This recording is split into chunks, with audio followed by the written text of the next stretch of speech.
Hey there everyone, this is Michael Dougal, the Nootropic Reviewer, and during this video today you're going to learn about the side effects and some alternatives to Vyvanse, which is one of the most popular things that you can take for ADHD. And I've been there too. I've used Vyvanse, I've used Concerta, I've spent a considerable amount of time on Ritalin as well, and what they really did help me with was help me to improve my attention. They really increased my motivation, but I really disliked the side effects. They included anxiety, aggression, often I couldn't sleep, and the famous one everyone knows, blunting your appetite. And kind of like in my heart of hearts, I knew that I could not be on Vyvanse forever.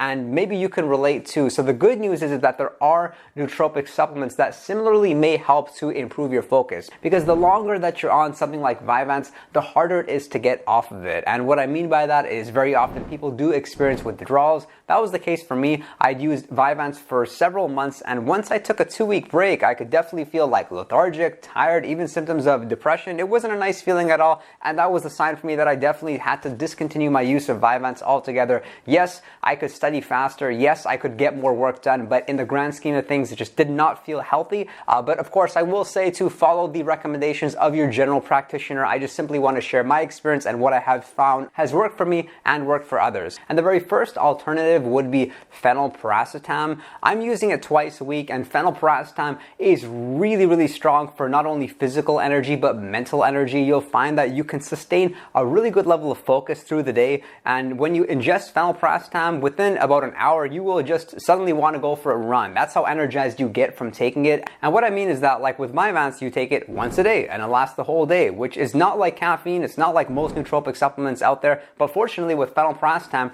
similarly, you take it once in the morning and then it will work for the whole day. Often it will work kind of too much and it may keep you up at night. So I would recommend taking it within like 30 to 90 minutes after waking up. You never want to ingest it first thing in the morning, because that's the time when you want to like avoid stimulants, because you'll naturally have that cortisol spike that you need first thing in the morning within the first 30 minutes of you arising. So take your stimulants there afterwards. The way that I'm usually using Phenylpiracetam is I'm taking 80 to 100 milligrams right under the tongue, leaving it there for a couple minutes, and I love that versus taking the capsule. And like I mentioned, I'm feeling energetic, I'm feeling great, I'm feeling alert. I have found that it can make you a little bit distractible. It can sometimes impair your judgment. So the way that I would recommend you use Phenylpiracetam, if you choose to use it, is to identifying the night before what your important work is that needs to be accomplished during that day, so that on the day when you're ingesting Phenylpiracetam, you're focused, you're alert, you're energetic, and then of course you can use it and you can get everything done that needs to get done. However, it is important to note that Phenylpiracetam is not to be used daily.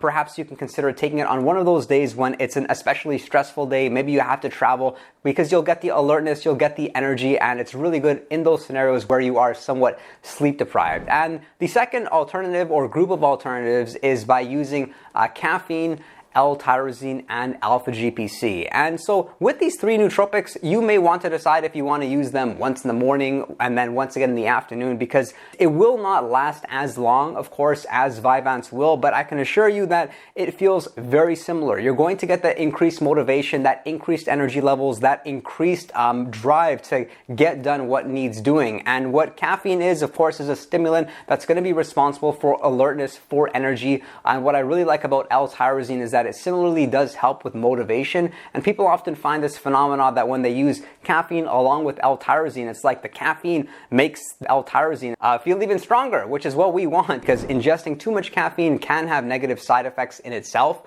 And then the way we use Alpha-GPC is to help us with clearing our mind, with helping our mental energy. That's really how you can look at Alpha-GPC. It's a fundamental part of any nootropic stack out there. It will help with cognition. What Alpha-GPC is choline, which is a nutrient found in abundance in egg yolks, actually. But most of us aren't eating enough egg yolks, therefore we can justify ingesting Alpha-GPC. I would recommend most people do it, whether or not they're looking to find an alternative to Vyvanse, or they're just looking to improve their cognition. To, for instance, let's say, have a better memory, to maybe think more clearly. It's good for long-term planning and decision making too. So I'm typically taking Alpha-GPC 3 times a day myself, and I've talked about it in more depth during this video here. But for this stack specifically, and this is going to depend how often you want to use it, if you choose to use it once a day, I would recommend something like 200 milligrams of caffeine, 1,000 milligrams of L-Tyrosine, and about 200 milligrams of Alpha-GPC. However, if you really like this combination, because this combination will unfortunately only work for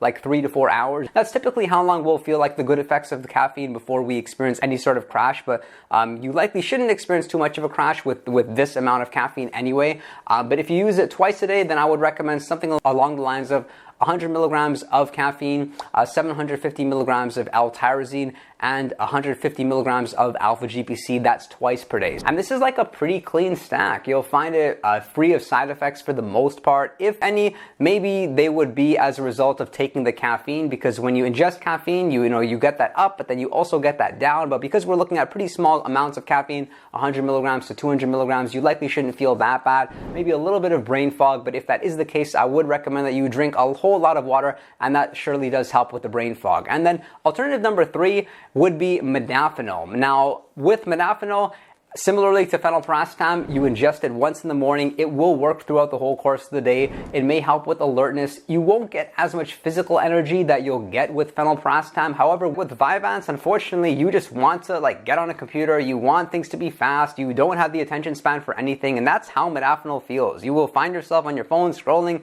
texting, getting a lot done, convincing yourself that you're being productive when in reality you're not. That's how it feels. Modafinil is really quite similar, and what I like about modafinil versus phenylpiracetam is that I don't get the same withdrawals. For instance, if I take phenylpiracetam for a week straight, the following day I'll be pretty low on energy. But with modafinil, it's very interesting in that you don't feel that way. Perhaps it's because it doesn't physically stimulate you as much. But with modafinil, be warned, there are some really bad side effects, which include headaches. Also, it does blunt your appetite, and for many individuals, they notice that it does unfortunately keep them up. I like modafinil. I've talked about the way that I use it in this video over here, which is like the godlike stack. I feel great when I'm taking it. I use it with vitamin B and some other nootropics like Alpha-GPC, like rhodiola rosea, to help me keep a clear mind and help to ease off the anxiety. So I don't recommend it, but it definitely does work, and for most people, they find it noticeable and they either like it or they dislike it. And the very next alternative would be Qualia Mind. So Qualia Mind is a nootropic blend that has